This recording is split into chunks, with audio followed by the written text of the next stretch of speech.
Hello everyone friends, आप लोग कैसे हो? आई होप कि आप लोग ठीक होंगे। जैसा कि फ्रेंड्स आप लोग डिमांड कर रहे थे सर इंग्लिश और इंग्लिश बहुत लैंग्वेज में आपका प्रैक्टिस सेट होना चाहिए, तो उसी के अकॉर्डिंग मैंने एक प्रैक्टिस सेट आपके लिए रेडी कर लिया है। तो फ्रेंड्स इसमें 25 मार्क मतलब क्वेश्चन रहेंगे और इसमें साइंस के क्वेश्चन कुछ ज़्यादा हैं और मैथ के थोड़े कम हैं। तो आप लोग इस टेस्ट को जुड़ें और इस टेस्ट को दें और अपने सभी नंबर सभी लोग सभी फ्रेंड्स अपने अपने नंबर क्या करेंगे इसमें शेयर करेंगे। ठीक है दोस्तों, तो आप कमेंट में सारे नंबर जितने भी आपके नंबर आते हैं शेयर करें मेरे को। तो मेरे को इस बात से यही प्रूफ होता है कि मतलब आपको थोड़ा पढ़ाई में इंटरेस्ट आ रहा है। तो ठीक है दोस्तों, अब बढ़ते हैं अपने क्वेश्चन पर। पहला क्वेश्चन क्या है, वाहनों की हेडलाइट में प्रयुक्त दर्पण कौन सा होता है? यदि आप इंग्लिश लैंग्वेज चूज करते हो नीचे इंग्लिश लैंग्वेज लिखिए। Name the type of mirror use in the headlight of vehicles, बताओ। तो फ्रेंड्स आई थिंक इसका आंसर आपने सोच लिया होगा। तो फ्रेंड्स ये क्वेश्चन इसके लिए है एग्जाम पॉइंट ऑफ व्यू से, आपके जो एमआर नेवी एयरफोर्स 5 ग्रुप वाले हैं उनके लिए क्वेश्चन मतलब वेरी वेरी इंपॉर्टेंट है, मोस्ट इंपॉर्टेंट का है उनको। ये क्वेश्चन वेरी वेरी इंपॉर्टेंट है क्योंकि ये क्वेश्चन जो एमआर नेवी और एयरफोर्स 5 ग्रुप वाले में जो आते हैं वही क्वेश्चन में लेता हूँ। जो प्रीवियस क्वेश्चन है ना, यही क्वेश्चन है आपके लिए। ठीक है दोस्तों, और क्योंकि अब आपका एग्जाम जो कि मतलब लॉकडाउन है तो डेट बढ़ गई है, डेट बढ़ गई तो प्लस थोड़ा अब जितना भी तुम्हारा पेपर आएगा थोड़ा हार्ड लेवल का आएगा। इस बात को भी आप याद रखना।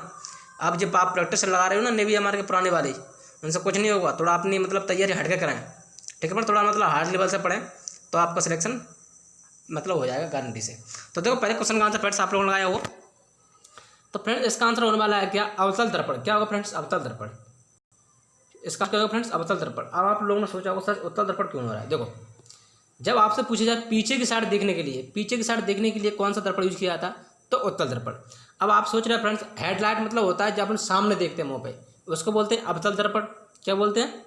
अवतल दर्पण, कॉन्वेव मिरर। ठीक है, तो इस प्रकार से इसको याद रखना। और भी यूज किए जाते हैं इसमें दाढ़ी बनाने में, जो अपन ठोड़ी बनाते हैं ना, दाढ़ी वगैरह है।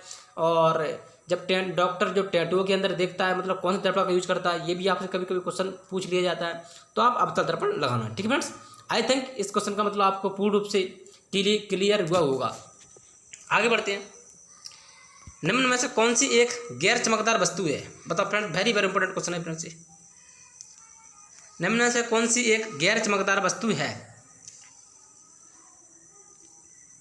तो फ्रेंड्स इसका आंसर क्या होने वाला है? देखो फ्रेंड्स, गैर चमकदार का मतलब होता है मतलब नेचुरल चीज़ होना। देखो जलती हुई मोमबत्ती है ना, मोमबत्ती आपको जलानी पड़ेगी। जुगनू भी एक जलता है, ठीक है, और जगमगाता बल्ब, ये भी सब क्या है? जगमगाता, मतलब ये एक नेचुरल नहीं है। नेचुरल केवल क्या है? चांद। तो इसका आंसर क्या हो जाएगा? चांद। ठीक है, क्वेश्चन आपसे क्या पूछा गया था? Which of the following is in non luminous body. ठीक है, निम्न में से कौन सी एक गैर चमकदार वस्तु है? तो कौन सी है? चांद। आगे बढ़ते फ्रेंड्स।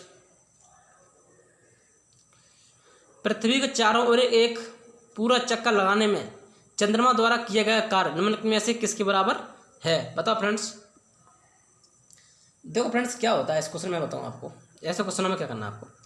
देखो ऐसा क्वेश्चन कोई भी आता है, मैं आपसे बोल रहा हूँ, जैसे मान लो आपका यहाँ पर आप मतलब रुके हो, आपने 5 किलोमीटर की दूरी तय की और फिर 5 किलोमीटर आप वापस लौट आए, 5 किलोमीटर गए 5 किलोमीटर लौट आए, तो कोई आपसे पूछता है फिर इतने का कार्य कितना हुआ? तो आप बोलोगे 0। जैसे मान लो आप यहाँ से स्टार्ट गए, यहाँ से आपने स्टार्ट किया बिंदु से और चारों लोग घूम पे वहीं पर फिर आ गए, यानी आप जो वृत्तीय कक्षा जो मतलब चक्कर लगा रहे हो, तो इसका मतलब क्या होगा? जो बल होता है वो 0 हो जाता है। क्या हो जाता है फ्रेंड्स? 0, क्योंकि कोई मतलब कार्य नहीं किया गया उसका, जैसा किया उसी का मतलब बराबर हो गया। तो मतलब क्या आंसर होगा इसका? 0। तो ऑप्शन नंबर 2 इसका आंसर हो जाएगा फ्रेंड। ठीक है, 2 आंसर, 0 आंसर। ठीक है, आगे बढ़ते हैं।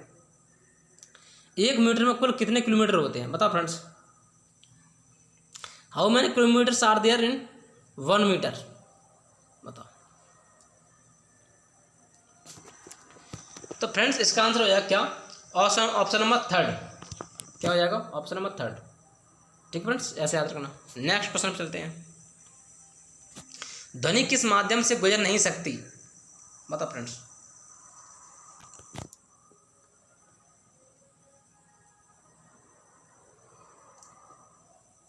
तो वो क्या? निर्वात। क्या फ्रेंड्स? निर्वात में ध्वनि, निर्वात में क्या प्रवाह नहीं कर सकते, नहीं बह सकती उसमें, मतलब अपन बोले उसमें चाल नहीं चल सकती निर्वात में, सीधी बात है। और कभी कभी क्वेश्चन पूछा जाता है ध्वनि सबसे ज़्यादा किस में साउंड मतलब वॉल्यूम ज़्यादा देती है, तो स्टील में, मतलब ठोस वस्तु में, ठोस पदार्थ में। तो ऐसे भी मतलब बनता क्वेश्चन। तो आपका आंसर यहाँ क्या होगा, निर्वात में। ध्वनि की चाल किस में नहीं होती, निर्वात में नहीं गुजर सकती। आगे बढ़ते हैं। बल के समीकरण में एफ किसके बराबर है, बताओ फ्रेंड्स। यहाँ आपसे बल मतलब एफ का मतलब होता है बल यानी फोर्स, उसका मतलब आपसे क्या पूछा गया, फॉर्मूला पूछा गया यहाँ पे। बताओ in force equations F is equal to, बताओ। तो फ्रेंड्स आई थिंक इसका भी आपने इसका आंसर सोच लिया होगा। तो इसका आंसर होने वाला है क्या, आप लोग अच्छी तरह जानते हो एफ बराबर क्या होता है, एम गुणा ए, यानी कि द्रव्यमान गुणा त्वरण। तो इसका आंसर क्या है, ऑप्शन नंबर 4 आंसर। चलो आगे बढ़ते हैं। दो या दो, टू और more elements combine to form a, बताओ दो या अधिक तत्वों के योग से बनते हैं, बताओ फ्रेंड्स। तो फ्रेंड्स इसका आंसर हो जाएगा क्या, यौगिक। क्या होगा फ्रेंड्स, यौगिक। आगे बढ़ते हैं। काम करने की क्षमता को क्या कहते हैं, काम करने की क्षमता को क्या कहा जाता है फ्रेंड्स। तो फ्रेंड्स बताओ। तो फ्रेंड्स आई थिंक इसका भी आंसर आपने लगा लिया होगा। तो इसका आंसर हो जाएगा क्या, क्वेश्चन आपसे क्या पूछा गया है, काम करने की क्षमता, यानी कि जो काम से मतलब the capacity to work is called. तो जो काम करने की क्षमता होती है उसे क्या कहते हैं, तो काम करने की क्षमता होती है उसे बोलते हैं क्या, ऊर्जा। क्या बोलते हैं फ्रेंड्स, ऊर्जा। अब नेक्स्ट बात पूछिए आपसे, कभी कभी क्वेश्चन पूछ लिया जाता है, जो दर होती है, दर की शक्ति क्या होती है, मतलब जो कार्य करने की दर होती है उसका कहते हैं शक्ति। कभी कभी पूछा जाता है काम करने की क्षमता है, यहाँ पे क्षमता यानी कि जो अपने अंदर मतलब कैपेसिटी है, तो उसको क्या कहते हैं, ऊर्जा। यानी आपके अंदर जितनी ऊर्जा उतना ही तो आप काम कर पाओगे, उतनी की मतलब उसी की कैपेसिटी के अनुसार वही आप उसकी क्या करोगे, काम कर पाओगे। तो ऐसे इसका आंसर लगा लोगे। और कभी कभी पूछा जाता है काम करने की दर को क्या कहते हैं, तो क्या कहोगे आप, शक्ति। तो ऐसे भी आप इसको याद रखना, ठीक है। आगे बढ़ते हैं। कवक की कोशिका भित्ति किसकी बनी होती है, बताओ। ये fungal cell wall is made of. तो फ्रेंड्स इसका आंसर क्या आ जाएगा, तो फ्रेंड्स देखो आपने इसका सोच लिया होगा, इसका आंसर होगा क्या, काइटिन। किसका आंसर होगा, काइटिन। ऑप्शन नंबर 4 इसका आंसर करेक्ट हो गया, हो जाएगा फ्रेंड, ठीक, करेक्ट इसका आंसर हो जाएगा। अब फ्रेंड्स अब आप लोग थोड़ा कन्फ्यूज होंगे, सर ये तो कोशिका भित्ति का भी होता है। देखो यहाँ क्वेश्चन पूछा गया आपसे क्या, कोशिका भित्ति यानी कवक की कोशिका भित्ति पूछा गया, ना कि कोशिका भित्ति। खाली कोशिका पूछा है, ओनली क्या पूछा है, कोशिका के बारे में। तो आप बताओगे सेलुलोज की बनी होती है। कवक की कोशिका भित्ति पूछे तो काइटिन की बनी होती है। आगे बढ़ते हैं। स्थितिज ऊर्जा किसके बराबर होती है, बताओ फ्रेंड्स।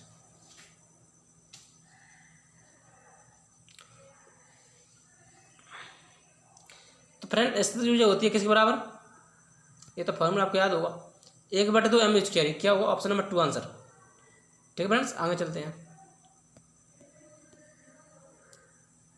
फ्रेंड्स एक क्वेश्चन जो मैं दोबारा लिख रहा हूँ, अगर आपके समझ में नहीं आ रहा है तो देखो, इस क्वेश्चन का द्वारा फ्रेंड्स देखो इधर लग रहा हूँ मैं, आपके समझ में नहीं आ रहा उसके लिए मैं आपसे सॉरी चाहता हूँ। देखो x⁹ 9 डिवाइड चिन्ह,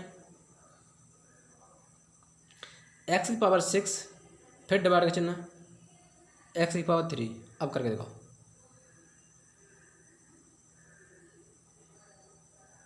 तो फ्रेंड्स आप लोगों ने कर लिया होगा। देखो मैं इस क्वेश्चन कैसे करूँगा, x⁹ 9, ठीक है फ्रेंड्स।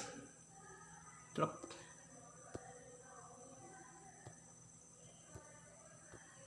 x⁹ 9, ठीक है। और यहाँ जितने पर एक एक मानेंगे, क्या मानेंगे फ्रेंड्स, एक एक मानेंगे, इनके बटे में, इनके बटे में अपन एक एक मानेंगे। और फ्रेंड्स आप लोग जानते हो, मान लो आपको घातांक करनी ये सवाल नहीं आ रहा तो आप हमारा घातांक करनी देख लेना, आपका ये चैप्टर एकदम पूर्ण रूप से क्लियर हो जाएगा। तो ऐसे इसके मान एक मान लिया, अब भाग को अपन जब पलटेंगे ना, मतलब गुणा में बदल देंगे, क्या बदल देंगे, गुणा में। तो एक गुणा हो जाएगा 1/x⁶ गुणा 1/x⁴। अब आप लोग जानते हो अच्छी तरह से सर कि गुणा में घातें जुड़ती हैं, ये गुणा में है तो कितनी हो जाएगी, मतलब 1/x⁹ 9 हो जाएगी, नहीं हो जाएगी। तो x⁹ 9 से 9 कट जाएंगे, तो क्या बचेगा आप आंसर, ओनली 1। तो यहाँ पे क्या आंसर हो जाएगा फ्रेंड्स, एक answer, option number D correct है आपका। यहाँ पे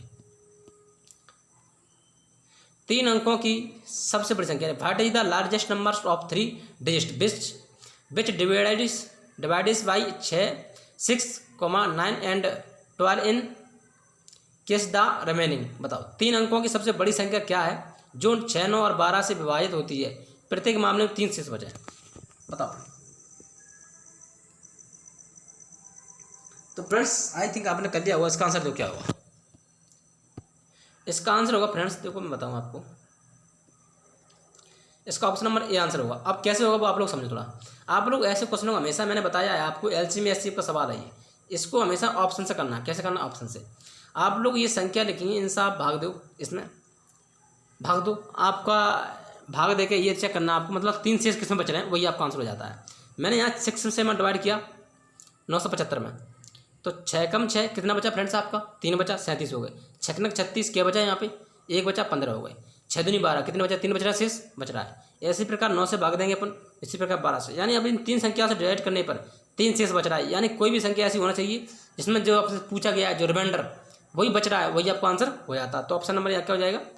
ए आपका आंसर हो जाएगा। ठीक है फ्रेंड्स, नहीं तो आपको इनका एलसीएम निकालना पड़ेगा, फिर इसका डिवाइड करना पड़ेगा, तब ऐसा कुछ होगा। ठीक है, तो आप लोग ऐसे ऑप्शन से क्या करो। आगे बढ़ते हैं, आपका टाइम बचेगा और कुछ नहीं। 6 monkeys can eat 12 bananas in 24 minutes, in how many minutes can 8 monkeys eat 16 bananas. यानी कि क्वेश्चन में कहा गया है 6 बंदर 12 केले, ठीक है, 24 मिनट में खा सकते हैं, तो 8 बंदर 16 केले कितनी देर में खाएंगे।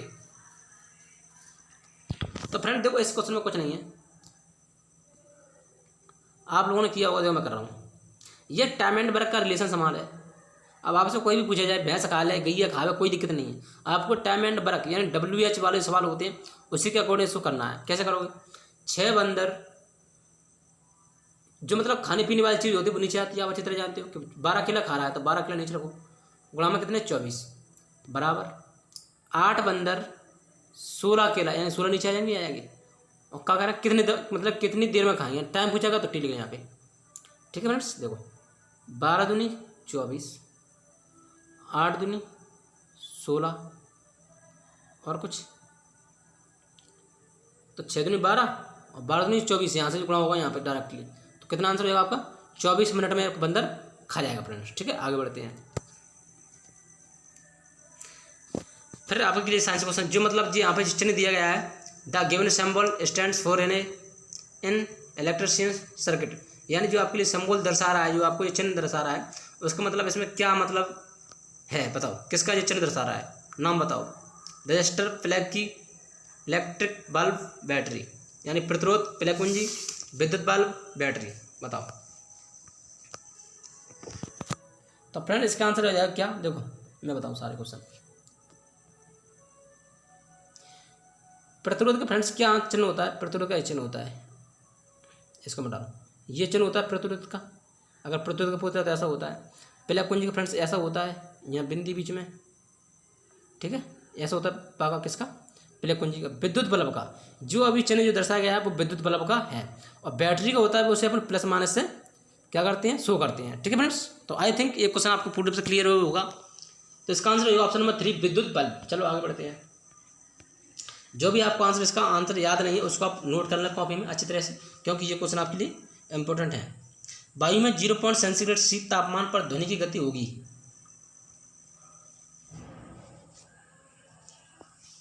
तो फ्रेंड इसका आंसर क्या होगा? Option number A. क्या होगा? Option number A. ठीक है, 331 ms इनवर्स। चलो आगे बढ़ते हैं। निम्नलिखित में से किसे पुलों लोहे के जंगले और धातुओं से बनी सभी वस्तुओं को नुकसान पहुंचाता है? तो इसका आंसर क्या होगा फ्रेंड्स? एक ही ऑप्शन है जंग। क्या होती है फ्रेंड्स? जो नुकसान पहुंचाता है वो जंग, क्योंकि जिसमें जंग लगी है वो उस चीज़ को क्या कर देता है? डिस्ट्रॉय, यानी नष्ट कर देता है। तो इसका आंसर क्या हो जाएगा? जंग। आगे बढ़ते हैं। आधुनिक आवर्त सारणी में पहला धातु तत्व है। धातु तत्व पूछेगा फ्रेंड्स, याद रखो इस बात को। तो पहला धातु तत्व कौन सा है? लिथियम। इसको याद रखना अच्छी तरह से। आगे बढ़ते हैं।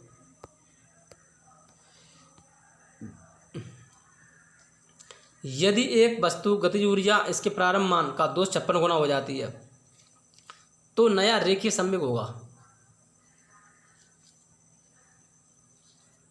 बताओ फ्रेंड्स, देखो आई थिंक आप लोगों ने किया होगा, नहीं किया हो तो आप लोग देखो हमारा इधर देखो थोड़ा, आपके में न्यूमेरिकल आते हैं पक्का, इस बात आप लोग अच्छी तरह जानते हो। तो ऐसे न्यूमेरिकल आएंगे तो आप लोग थोड़ा टेस्ट में इसलिए मैंने लिए थे। आगे मैं अभी मान लो सिंपल टेस्ट बना दूंगा तो आपके अच्छे नंबर आ जाएंगे, फिर कहोगे सर मजा आ गया टेस्ट में। ऐसा नहीं होता फ्रेंड्स, थोड़ा हार्ड लेवल की सीखो। बस छोटे पूरे काम तो अपने आप हो जाएंगे, बड़ा काम करोगे तो छोटा अपने आप हो जाएगा ऑटोमेटिक। इस बात को आप लोग थोड़ा दिमाग में रखें, समझ रहे बात को। अगर आप छोटे ही मतलब करते रहोगे तो बड़ा कब करोगे, तो इसलिए पहले ही बड़ा काम करो तो छोटा ऑटोमेटिक हो जाएगा। अब देखो क्या पूछा गया, गतिज ऊर्जा इसके प्रारंभिक मान, यानी कि जो स्थिति गतिज ऊर्जा है इसका प्रारंभिक मान 256 है। यानी गतिज ऊर्जा क्या होता है कि 256 है। आपसे पूछा गया जो संवेग वेग होगा कितना होगा, वेग वेग बोला जाता है v²। अपना सूत्र क्या होता है 1/2 mv², यानी v का स्क्वायर पूछा गया उसने। तो v² बराबर कितने दिया 256। तो आप यहाँ से स्क्वायर हटाओगे तो कहाँ जाएगा, इसके नीचे जाएगा, क्या जाएगा, जाएगा नहीं जाएगा बताओ। तो कितना बचेगा 16, कितना बचेगा 16। तो ये आपका क्या आंसर हो जाएगा फ्रेंड्स, यहाँ पे इसका प्रारंभिक मान कितना हो जाएगा 16 गुना हो जाएगा, ठीक है। तो आई थिंक फ्रेंड्स ये भी क्वेश्चन आपको पूर्ण रूप से क्लियर होगा। आगे बढ़ते हैं फ्रेंड्स, नेक्स्ट क्वेश्चन पर चलते हैं। क्वेश्चन नंबर नेक्स्ट आपके सामने है, प्रोपेन का रासायनिक सूत्र कौन सा है।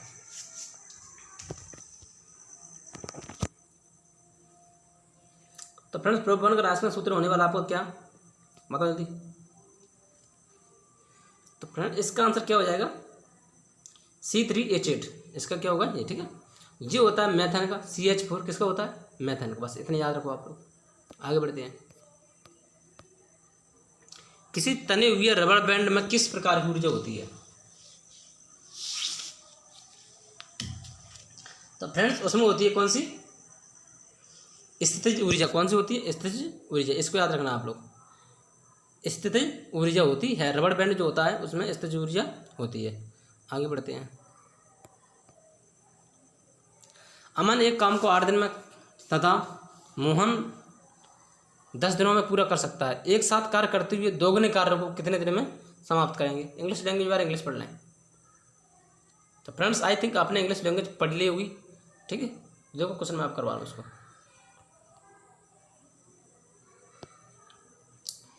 आप लोगों ने इसका आंसर नहीं किया, मतलब किया होगा सॉल्यूशन, तो देखो मैं इसका करवा रहा हूँ। अमन एक काम को 8 दिन में करता है, मोहन उसी काम को 10 दिन में करता है, पूरा कर सकता है।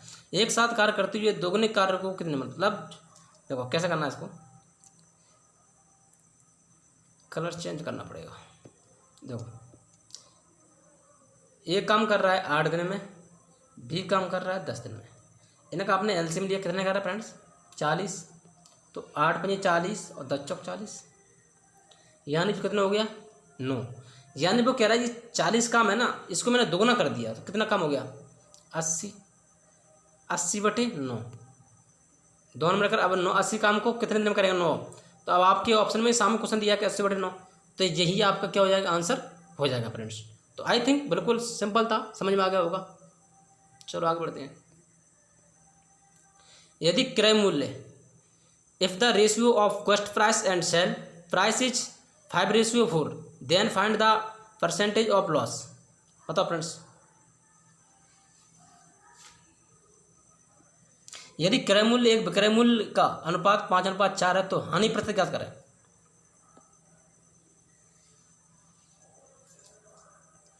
तो आई थिंक फ्रेंड्स आप लोगों ने इसका आंसर निकाल मतलब कर लिया होगा, तो मैं इसका कैसे करवाऊंगा। देखो CP यानी क्रय मूल्य कितना आपका 5 है और SV विक्रय मूल्य कितना 4। एक बात बताओ, तुमने कोई खिलौना 5 रुपये का खरीदा और 4 में बेच दिया, तुमने 5 रुपये का खरीदा 4 में बेच दिया किसी पर्सन को, तो कितने के रुपये की हानि हुई आपको 1 रुपये की हानि हुई। कितने की हानि हुई 1 रुपये क्या हुई आपको हानि हुई। किस पे 5 पे और गुणा 100, परसेंट निकालना तो गुणा 100 काट दो 20, तो 20% आपका यहाँ पे आंसर हो जाए। ऑप्शन नंबर 1 करेक्ट है। आगे बढ़ते हैं फ्रेंड्स, ये क्वेश्चन आपके लिए इतना इंपॉर्टेंट है मैं कुछ कह नहीं सकता। ये क्वेश्चन मतलब कोई PDF के नहीं है, मुझे जो लगते हैं मैंने MR के पेपर दिया है तो उसी का अकॉर्डिंग आप लोग खुद मतलब ट्रस्ट कर सकते हो कि मतलब जो पेपर देता है उसको ज़्यादा जानकारी होती है, कुछ जो मतलब पेपर नहीं देता है उसको ज़्यादा जानकारी होती थी, समझ बात। तो आप लोग इस बात को मतलब थोड़ा अंदर इमेजिनेशन किया करो कि मतलब सर जो बात बोल रहा है वो करेक्ट है, क्योंकि मैंने पेपर दिया उसी के अकॉर्डिंग मैंने ये क्वेश्चन लिखे। ये क्वेश्चन कम से कम इतनी बार एग्जाम में आता है, कुछ बोल नहीं सकते आप लोगों से। और आप लोग करोगे क्लास 10th के नए बहुपद लगाओगे आप यहाँ पे, यही तो करोगे, तो मतलब फिर आप लगाओगे 2-3 मिनट। तो देखो इस क्वेश्चन पहले आप लोग सोल्यूशन करो, फिर अपना मतलब इसमें नया टेक्निक बताऊँगा, जो आपको ट्रिक बताऊँगा उसको आप लिख लेना, नोट कर लेना।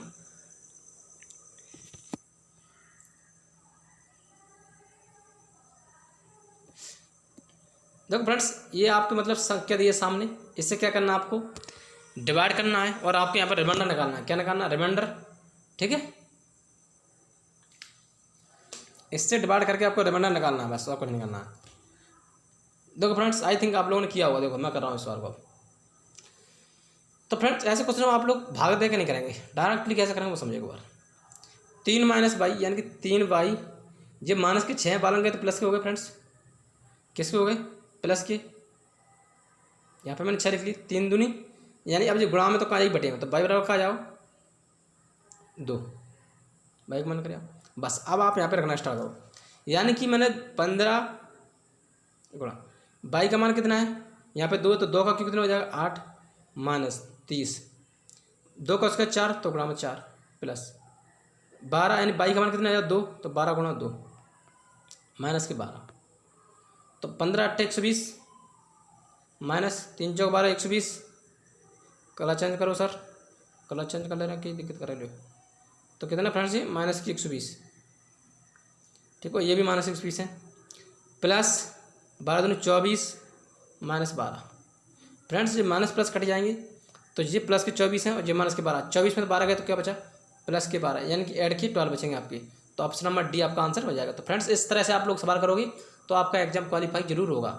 वहाँ पे कोई भी आप सॉल्यूशन मतलब फुल सॉल्यूशन नहीं करोगे। ठीक है फ्रेंड्स, तो आई थिंक ये भी आपको पूर्ण रूप से समझ में आया होगा। आगे बढ़ते हैं। 12 the third proportional of 12 and 18 is, बताओ 12 और 18 मतलब 12 और 18 का तृतीय अनुपात याद करें।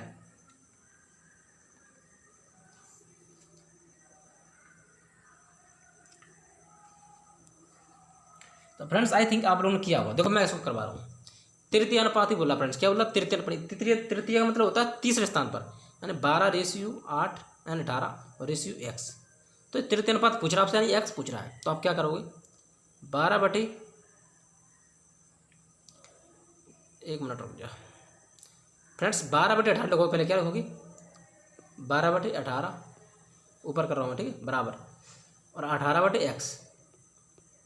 ठीक फ्रेंड्स, तो काटो, डायरेक्टली काट रहा हूँ मैं। देखो 6 दूनी 12, 36 18, 2 नम में 18, 3 नम 27, तो x बराबर का जाएगा आपको 27 आंसर हो जाएगा। तो ऑप्शन नंबर सी यहाँ पे आंसर हो जाएगा। ठीक है फ्रेंड्स, आगे बढ़ते हैं।